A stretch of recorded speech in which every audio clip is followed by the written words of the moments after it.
What's up, everybody? I'm Terry Thomas, Operations Manager and Program Director for Radio 1 here in Houston, and you are now inside Who Got Next? The Leaderboard. So what's this all about? Well, this is our platform for up-and-coming artists to be able to get some real feedback from music curators. What's a music curator? Simple enough. It's a music fan, people that love and consume music. So really what this does is sort of take the middle person out of it and allow artists to get real feedback from people that love music. And then the artists or the fans rate your music and they give.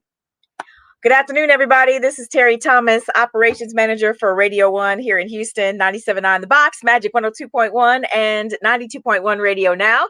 And you are inside Who Got Next?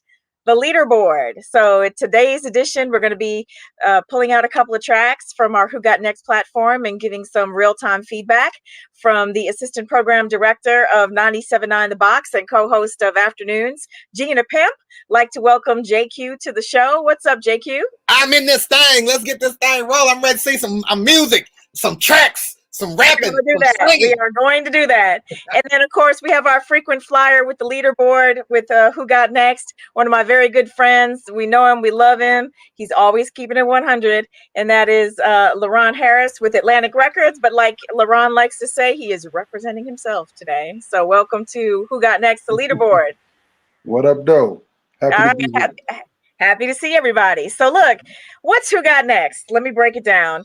What this is a platform for artists that are independent to be able to get some real feedback from music fans. We got a couple people tapping in, from all over the world here. So, if you're watching via YouTube, you're watching via Facebook, and it's an opportunity right now just to sort of see what it's all about. If you're an emerging artist and you'd like to be able to participate in the platform, you can go to theboxhouston.com and then search Who Got Next across the top.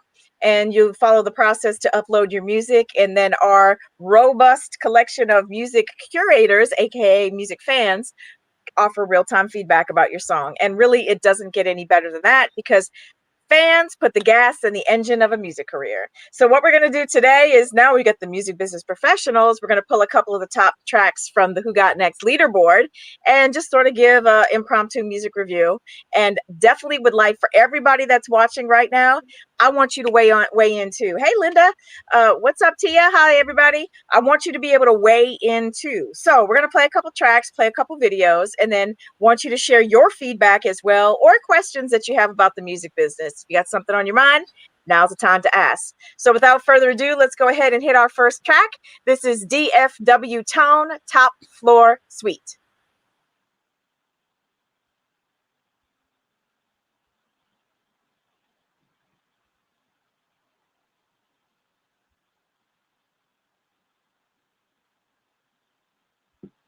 That's good.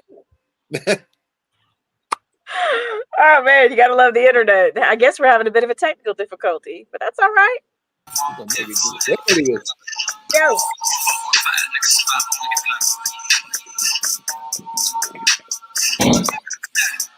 Looking at a young bitch nigga in the flesh. And if I ain't yet, then I just got a check. No, it ain't good, but I just left Johnny. VVS on my neck, nigga, what you want? I told in the top floor suite with a video fixing. Niggas ain't eating, they malnutrition. Ask your bitch what she been all weekend. That a nigga on the internet sneak dissing. I'm in the birds with the keys, we cooking. Popping on the church landings all weekend. Living to die, I'll be dying to live. Trying to figure out if I'm on offense or defense. Defense, yeah, I'm running the defense. Might go to sleep, but I can't go deep. Do some dope, and these niggas already know they ain't never ever gonna see you. G, I kids on my team, kids on the wrist, on your bitch on my dick, man, they hit me a G. I graduated, ain't no cap on me. Rap farm, broad like sugar, that it ain't seen. Rap game me, he on the leader. I'ma kick dope, but you boys in the trio. When I tiptoe, keep tone in the Dior. He on my real in the show in the field. In the top floor suite with a top knock, bitch, I don't need your advice. You can keep that shit. It's DFW, you big real close, but you cause me and my niggas, we so ruthless. And we ain't worried about beef, eating ruthless. I take in the weird, I'm a ruthless. Yo. All right, that's our first track, DFWTONE-Top Floor Suite. I just want to put out there, we are having a little bit of a technical problem on the back end. So, I know they had a video to play, but something isn't working right with the video. But at least we can hear a little bit of the track. I'm going to hit JQ first. Pimp, what are your thoughts? The lyrics sound like a lot of the music that's out today. seems like it's missing something in the beat. I could hear it. It seems like it was just going one way, and it just didn't have like that, that climax where it's kind of there and goes up and it comes back, and that's kind of just stayed. It just stayed in just one wave. It just didn't pop up like to really give it that oomph. Okay, that's good feedback. All right, LaRon. I think wrote the beat, but I had a hard time kind of hearing the record to to really give like some sound feedback. But his flows, he definitely had, Yeah, Javon weighing in saying it's straight, no lie. Okay.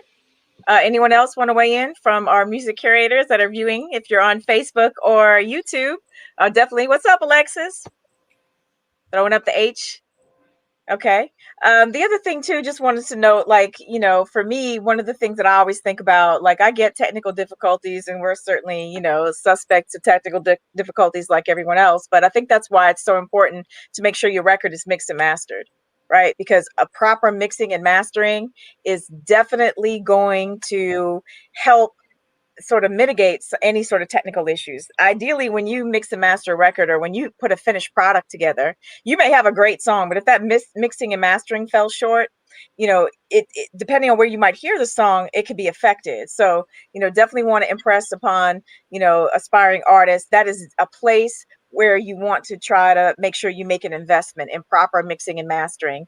They could take all of the imperfections in a track, because sometimes we're just creative and we may not know all of the technical side of things, and just put your heart and soul into a project, and technically it doesn't really mesh all the way 100. So mixing and mastering, ultimately putting the best mixing and mastering, will make sure that track is coming through no matter what the circumstances are. If I'm in the club with JQ and he's dropping it, and it's the big club sound system, big speakers, whether it's somebody's riding in the car, whether it's, J Mac and he's rolling around town, riding his bicycle, he's got the little ear pods in. So you want to make sure, T is making a great point, should sound like all the rest of the music. So once you complete your song, make sure that you are measuring your song, the audio, the sonic quality, against the top records that are out, like on the chart, and just sort of see where you stand up, because you want to make sure, you may love the concept of your song, but if that mixing and mastering isn't hammering that home, you're not going to really be able to stand up and cut through. So just T's 2 cents. All right, let's go ahead and move on to our next track. This is by 97 Nell, and it's called Bang on 'Em.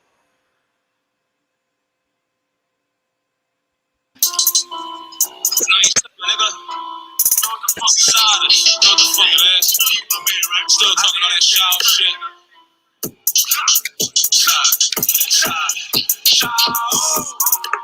Look, I'm about to bang on you niggas. How about the range with a tech or a K, like I'm stuck on cages to show off my range on you niggas. I got my aim on you niggas. You pop a rowdy, make it rain on you niggas. Kamikaze off the plane on you niggas with a parachute. I wouldn't hang with you niggas. Let's keep it biz.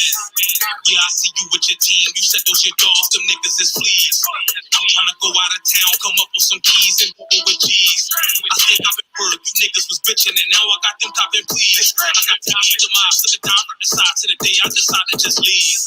Nigga, until then I'm putting in work, nigga. Trap on the block from the first to the first, nigga. Last nigga home, but I showed up the first, nigga. Look, I be your more angles ain't hurt, nigga. You gon' get hit and get earth, nigga. Heater like my beater, keep it under the shirt, nigga. That's the church, nigga. First is the morgue. Your mama, I tell you, she cursing the door. All right, that's 97 Nell, and that's called Bang on 'Em. LaRon? Well, he definitely was banging on him. he did not disappoint. You know what I'm saying? He was definitely banged on him. It kind of lived up to what I expected from the title. He stayed on task.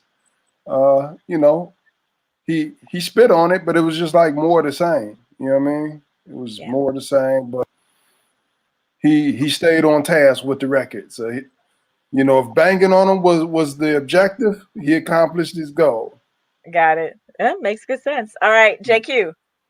Like the beat of the song, the artist 97 Nell, his voice projected. I could tell what he was saying, all the lyrics he was saying and everything. I just think with a song like Bang on 'Em, it's like coming out the gate. you kind of stuck in a world where it's going to be hard to break out. It's a lot of artists that, like a NLE Chopper,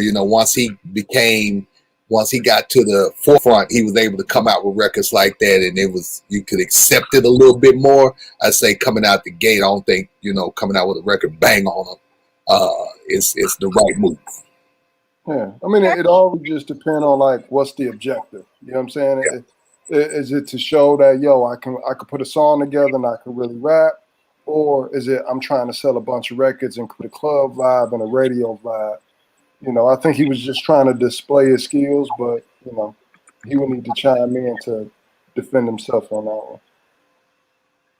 Okay. I mean, I think it's levels to this, right? We talk about that all the time.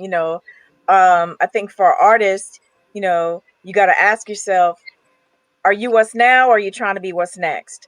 And I think, that's sort of the middle ground, right? Because it can be confusing for artists, aspiring artists, right? And I'm going to take this from being a program director. So you'll have labels coming to you and you say, well, I got the next Megan Thee Stallion, right? But Megan's already Megan, right? And I'm using one of, your artists there, right? We're using Megan, actually, Houston artist. So, hey, I got the next Megan, right? Or I got the next Lizzo, or I got the next whatever. And so there's certainly a message out there of, being what's now, but sort of being what's next. And then there's a whole other thing of really being what's next, like creating something that's innovative, that's going to start the next wave. And I think as an artist, when you're creating art, you have to decide as an artist what you're trying to be. So we got a comment here from Alexis Bravo. What if the person can't afford to mix and master? Y'all expect someone to have this done, but sometimes people don't have access to that or don't have the ability for it. And yet y'all take points from them when sometimes it's not their lack of ability, but their lack of money, and that's messed up. LaRon? It's a team sport. So, life is not fair, and this is a business. You know what I mean? Like, you're competing to get inventory, in a business space. So, like, this is not like a talent show or anything like that. We're not taking points away. We just calling out the obvious to educate the artist community on things that, the gatekeepers pay attention to, whether it be a NR from a label, whether it be a DJ, whether it be a program director from a station. When they're looking at records to select, to give an opportunity for exposure, if your record is not mixed and mastered properly, you don't stand a chance to getting selected, even if you have a great record. It's barriers of entry. You know what I mean? Like, we all adults, and if you don't have the resources, you need to put a team together to help you get those resources together so you can have a good face card when you put your product out there, if you want to be taken serious. I mean, as the music business, we love the music. I mean, we love it. We're in there, we're creative, we're just making stuff that gets us excited. And the business stuff is less sexy, right? But that's the make or break it for a lot of artists, is the business side of things. So to LaRon's point, we're definitely trying to educate you on what's necessary for you to get on the same playing field to give yourself the best opportunity. It's kind of like, you may want to run a marathon, but you just don't go out there and decide you're going to run 26 miles. There's some things that go into preparing yourself for that. So part of this platform is to give people feedback where they can become better prepared to compete, and better prepared to be successful. So mixing and mastering can be, an important area, because that matters across all platforms, whether it's radio, whether it's streaming, whether it's whatever, because you're talking about the sonic sound of your record. You can certainly shop around too, and find mixing and mastering, etc., that you can afford, and you definitely want to pay attention to that. So but it's a question of what you're seeking from the game. If you're trying to be an artist and get distribution and grow your brand and all that, you want your product, your art, to sound the best that it could possibly sound. So that's an area that when you're budgeting, and like you'd pay for studio time, like you want to set aside a budget for the exclamation point on the end of the project, and that's your mixing and your mastering. So Alexis, I would shop around and maybe find some people that you feel that are good, that you can afford, and then just start to, budget that. But, it's going to be a real prohibitive thing if you can't pull that together. Even when it comes to putting your stuff on YouTube, right? It's not just the visual, it's also how that audio sounds. And it's like, think about this. This is an analogy. Like if you're riding in your car and all of a sudden the radio gets real scratchy, and I could say this because we're in radio, right? The radio gets scratchy. There's nothing worse for a program director than your signal sounding bad, because I know people are going to change the dial. They have little tolerance for sound that's not pleasing. So, the audience, when it comes to any piece of audio, it's kind of the same. They may not be likely to stick around for something that's just not sonically pleasing to the ear. So, just maybe shop around and just, think about your budget and how you allocate your funds, because it is essential to make sure that your project can shine. And I hate for you to put all that effort into making a good creative project and it can't come to fruition to the fullest, because that's been an obstacle, and you not setting aside or trying to set aside, some funds for that. So, Jonathan, also, everybody can't mix and master like they say in these studios as well. I've had garbage mastering in some studios. Man, that's a point. JQ? Ooh, man.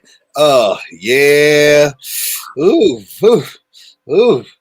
You gotta, what you gotta do, there's some lot of good places in the H. And some of the names have, name right now at the top. I know 713 Studios is a good one. You have a lot of artists that come here and get their songs mixed and masters, like Lil Wayne, Drake, a whole lot of people. Man, they just had a news report about a studio here that's legendary. I can't remember the name, but like rock stars, hip hop stars go here, and you just got to kind of look. If you're doing the homeboy thing, everybody, they can do the song, but when it comes to mix and mastering, you got to look at those reviews and just get, ask people. Sometimes some of your favorite rappers just right here in the city, if you DM them, say, man, just a quick question, who do you go to mix and master?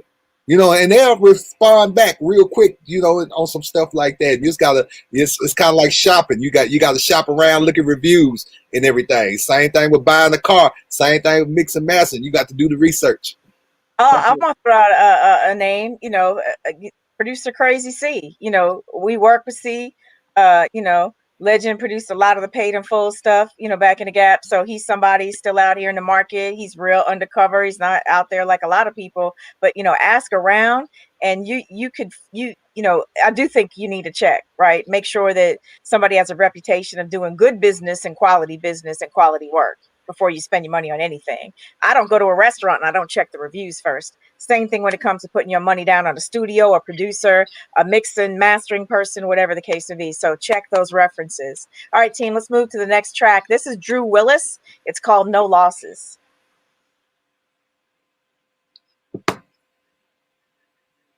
my name, they spit on me. Any opportunity to shit on me. They don't want me to win. Praying for my fall.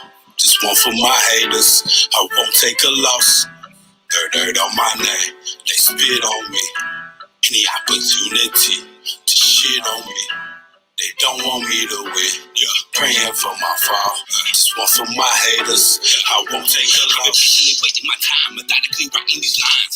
Yeah, you think your boss had it in mind because of these bars I've been put in my mind. Knowing that one day they're rapping it, this what was gonna get a nigga like me signed. Better watch for the snakes trying to reach for your plate. Before you reach for my plate, you gon' pull back and know. But this spectrator, I'm a lion, a tiger, a bear. Oh my, making all of these haters beware. Oh my, when they stopping, they watching, they jacking, I tell them to get on my flow a little more classy, style a little more saucy, better watch who you call bro.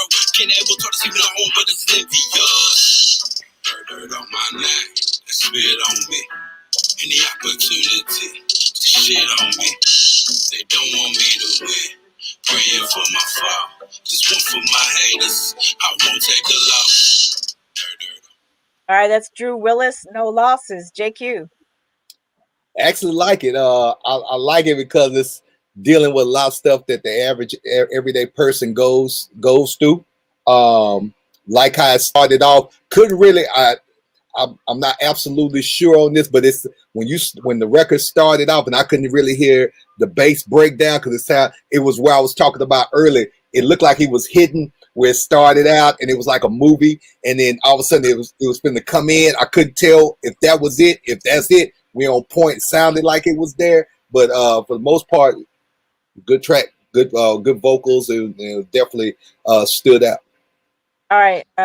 Jonathan said it was okay. He's checking in from Facebook. LaRon? Oh, you could tell he had a good mix and master on the record. The sound quality was on another level in comparison to the two records prior to this one. The clarity, you could hear the snares, you could hear the kicks in it. It was a well put together record. It was catchy. I enjoyed it. How important, I like the fact that you mentioned, it's Q in particular, it feels like, he's talking about something, it's like everyday people can relate to, like people, talking bad on their name, for example. How important do you think that is in this day and age? Is music fantasy or is it reality? And what's going to give the artist the best chance of success? I mean, definitely the reality part, man. If you make a song that someone can relate to, whether if it's man, woman, or both, adult, grandparents, like that song there was a perfect example of reality, because every day we deal with people hating on us, like some say shitting on us, and overcoming it. I mean, that's a story everybody can relate to, because we all have haters. We have a lot of people that don't want to see us win. So then you're hitting the topic that somebody, when that record came on, my first thing to me, man, I've been through that. And then so it's like it caught me right when it came on with talking about this. So when you have something somebody can deal with, that somebody can relate to, you always gonna connect with the audience. Now I don't know, when you shooting up some stuff, only person I can't relate to that because I ain't shot up nothing. So I can't, I ain't go through that struggle. So I can't relate to that one, but I might turn up to it and be like, yeah. Okay, that's good. Jonathan has a good comment weighing in on Facebook. That the hook was awesome. It was different, little strange, but it did stand out though. I think actually I don't mind strange if you got strange from it. I think strange equals unique. It could possibly equal something that's memorable. So I think for me, when I listen to so much music, and for me it's music in a variety of formats because I program a variety of formatted stations. So my chief complaint, LaRon would tell you, I'm always complaining like, LaRon, it's all the same. So some uniqueness, good lyrics, some uniqueness, that's always something that to me will garner a little bit more interest. All right, let's take our final track today. We're going to tap in with YTG Osama featuring Vjaay. This is called Petrified.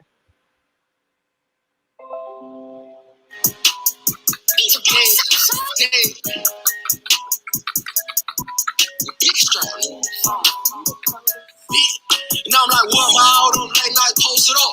What about that code? What about all them blocks that we had spent? What about Barney Groves? I'm crazy how your right hand turn pussy, but that's just how I go. So I nigga fucked up all them packs, but shit, I did it though. Did I see it right? Ride around with 223s up to 75. Won't let it slide. Can't be no real shooter if you scared to die. I'm petrified. Scarf from all them shootouts, we was letting ride. Little red ride. Used to be broke as hell, my pockets heavy. They scared to slide. Last time we popped out, I think 2 fellas died. Them crews behind me. Can't go with the quickness, bitch. I'm really grinding. So play your role. Watch your closest dog. You gotta play them close. Watch that soul. Sipping out on that drink, bitch. I just pulled the phone. I feel like yo. Fuck through different hoes and all them bitches know we not the same. You sell fries and burgers. I sell bags of dope. Bitch. No, we ain't squash shit. 13, we was sliding all them stones. Hitting them with bitch. What you thought your nigga was a All right, YTG Osama featuring Vjaay is Petrified. LaRon? That's my response. It's just like, man, Okay.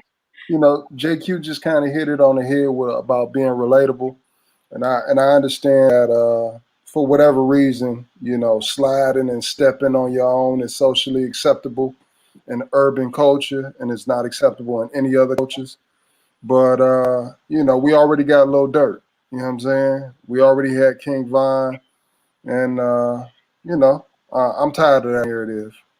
Personally, like I tuned out. Like I was feeling it at first when the beat first came in, but when I started listening to what he was saying, like I tuned out. Okay. JQ.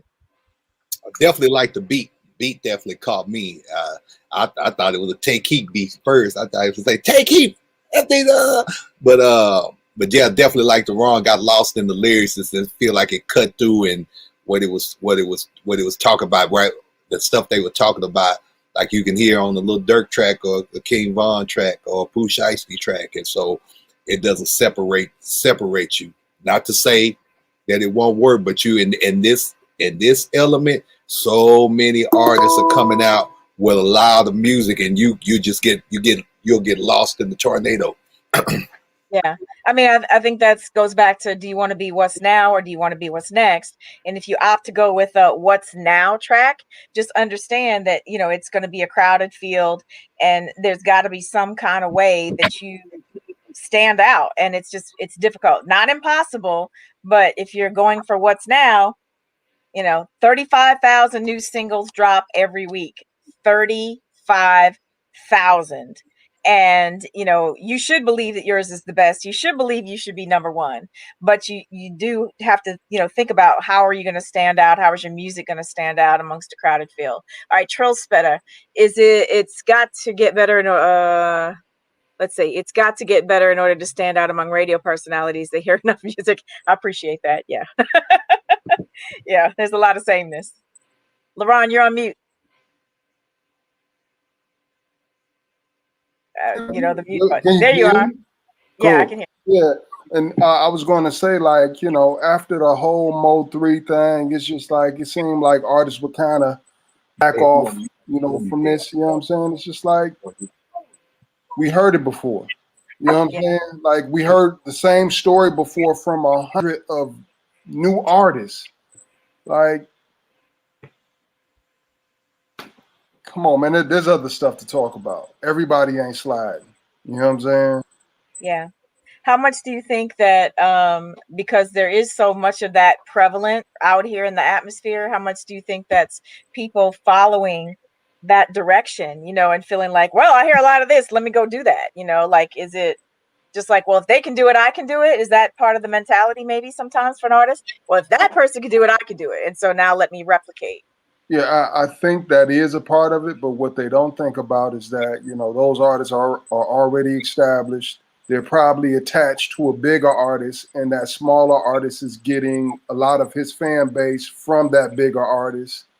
And they're not looking at the marketing and promotion dollars that's going into those artists to make them pop.